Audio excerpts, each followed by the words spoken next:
Welcome to my grandpa's train. Today is part 2 of the Royal Blue Restoration Project. If you haven't seen part 1, I suggest you watch that first.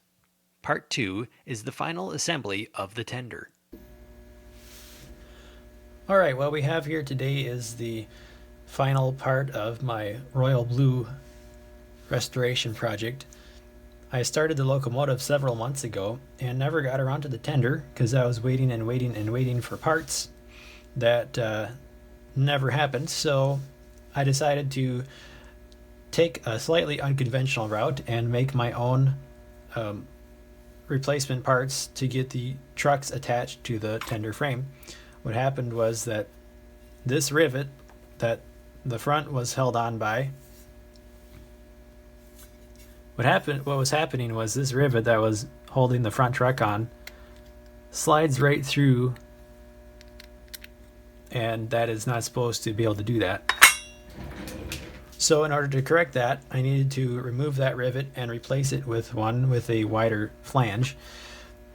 What I think happened was that the weight of the train actually enlarged the what I think happened was that the weight of the train actually enlarged these holes on the top of the tender frame and made them larger so that the rivet fell out. So what I have decided to do is replace the worn rivets, and I have two old rivets. As you can see, this is the flanges. But again, that one slides right through. So I'm kind of making my own version here. I picked up these rivets locally from a hardware store, but they're way long for one thing. Now they have a nice big flange on this end, so I would end up building these in reverse.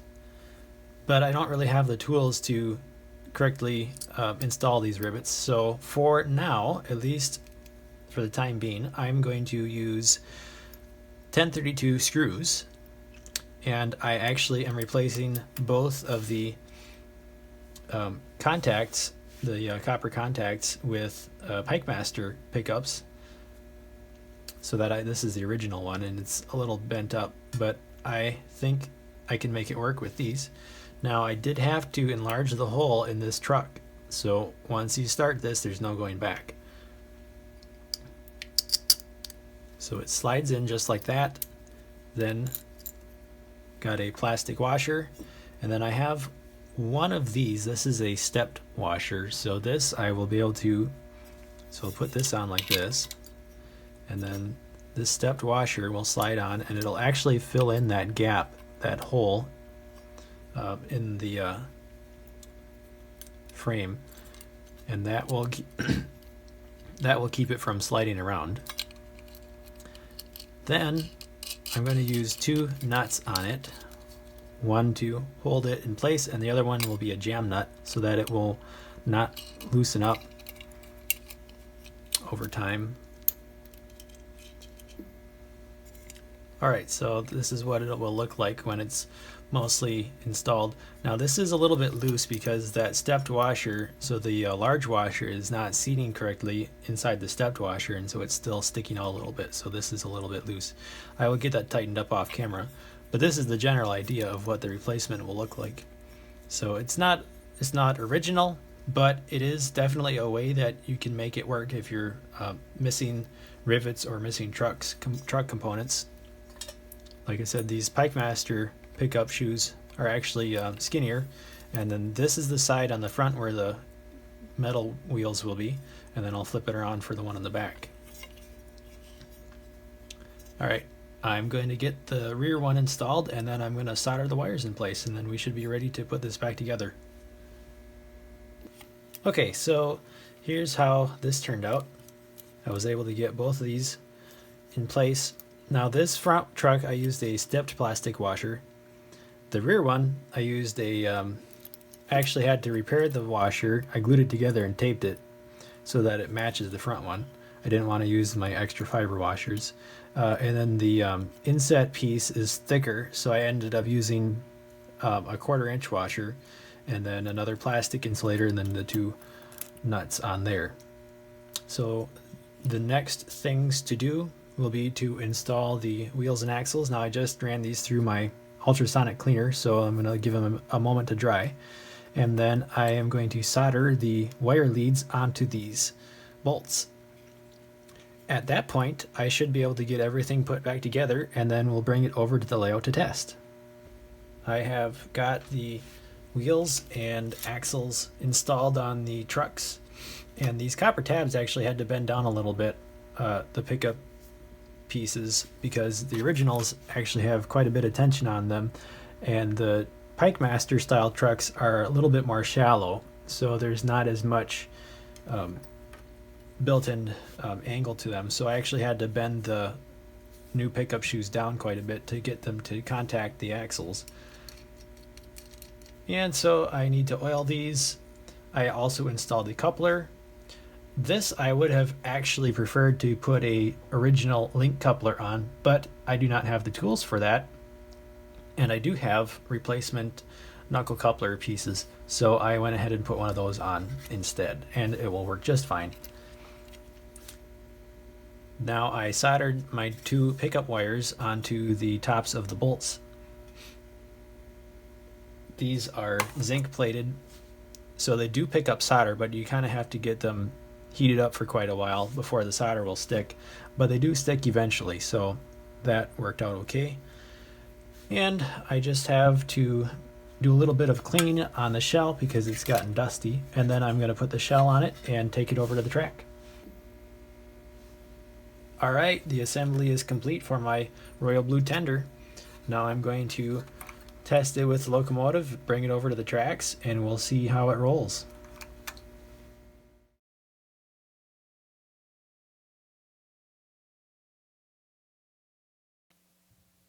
There it is, the completed Royal Blue number 350 from 1948. Let's see how well it runs.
Now I will pull my Baltimore and Ohio project passenger cars.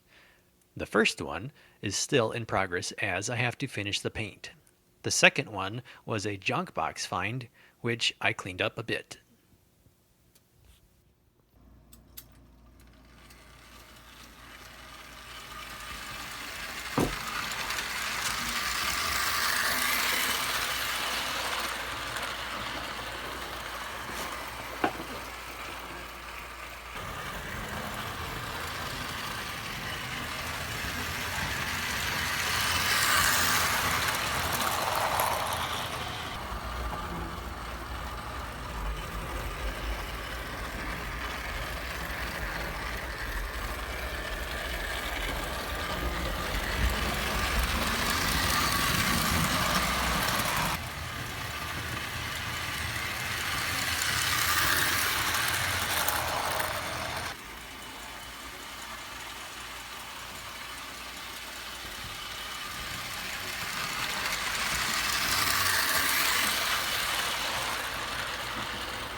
Originally, the Royal Blue set came with freight cars.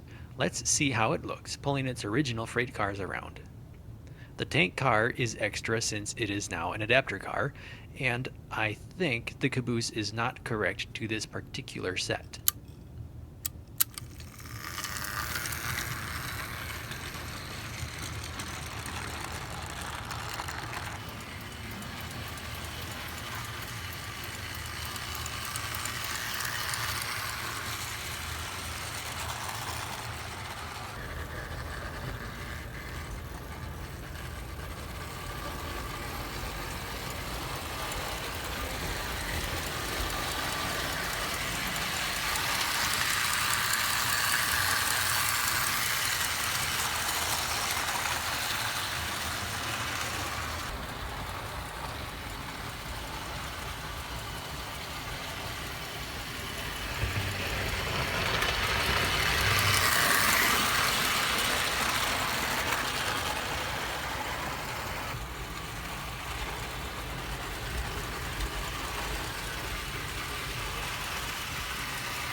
I hope you found this video interesting and helpful.